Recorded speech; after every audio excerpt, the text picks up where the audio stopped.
সনাতনীদের দীর্ঘ প্রায় 500 বছরের অপেক্ষার অবসান হলো আজ। এই দিনটিকে কেন্দ্র করে গত 14ই জানুয়ারি থেকে স্বচ্ছতা অভিযান, রামের ধ্বজ বিতরণ এবং সুসজ্জিত র্যালির মাধ্যমে সকলের কাছে রাম মন্দির উদ্বোধনের বার্তা পৌঁছে দেওয়ার মতো বিভিন্ন কর্মসূচি হাতে নিয়েছে ভারতীয় জনতা পার্টি।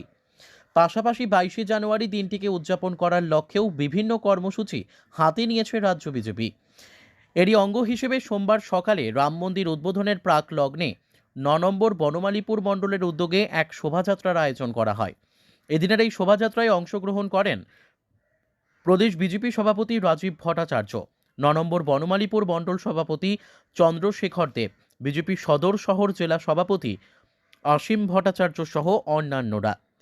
ভারতীয় জনতা পার্টির প্রত্যেক মন্ত্রী, বিধায়ক ও রাজ্য নেতৃত্বদের উদ্যোগে আজকের এই দিনটিকে পূজার্চনার মাধ্যমে উদযাপন করা হবে বলে জানান প্রদেশ বিজেপি সভাপতি। অবগত আছেন যে আজকের এই শুভ মুহূর্তে আমরা দীর্ঘ প্রতীক্ষার পর আমাদের অযোধ্যাতে রামলালার প্রতিষ্ঠা হতে চলছে। এই রামলালার প্রতিষ্ঠাকে সামনে রেখে আমাদের সনাতন ধর্মের যারা বিশ্বাসী তাদের মধ্যে আজকে উৎসাহ এবং উদ্দীপনার দিন।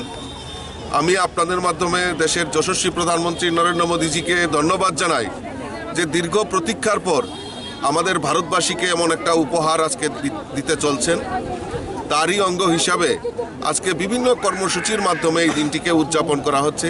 ইতিমধ্যে আপনারা জানেন কেন্দ্রীয় সরকার, রাজ্য সরকার ছুটি ঘোষণা করা হয়েছে এবং আমাদের রাজ্যের সনাতন ধর্মের যারা বিশ্বাস করে বিভিন্ন মঠ মন্দির রামের আরাধনায় সবাই ব্রতী হয়েছেন।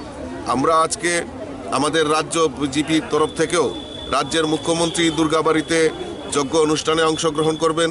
বিভিন্ন মন্ত্রী, বিধায়ক এবং আমাদের যারা রাজ্য নেতৃত্বরা আছেন সমস্ত মঠ মন্দিরে গিয়ে আমাদের এই যে প্রাণ প্রতিষ্ঠা হবে নরেন্দ্র মোদীজির হাত ধরে অযোধ্যা রামলালার, সেটা অনুধাবন করবেন, পূজা অর্চনা করবেন, যজ্ঞতে অংশগ্রহণ করবেন।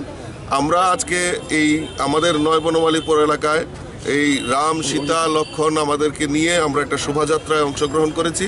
আমি আবারও আপনাদের মাধ্যমে দেশের যশস্বী প্রধানমন্ত্রীকে সমস্ত ত্রিপুরাবাসীর পক্ষ থেকে অসংখ্য ধন্যবাদ জানাচ্ছি এবং আজকে যারা হিন্দু সনাতন ধর্মে বিশ্বাস করে তাদেরকেও আমি অনেক অনেক শুভেচ্ছা এবং অভিনন্দন জানাচ্ছি। এদিনের এই শোভাযাত্রাটি যোগেন্দ্রনগর বিদ্যাসাগর ব্রিজ সংলগ্ন এলাকা থেকে শুরু হয়ে গোটা এলাকা পরিক্রমা করে। Bureau report, news daily Bharat.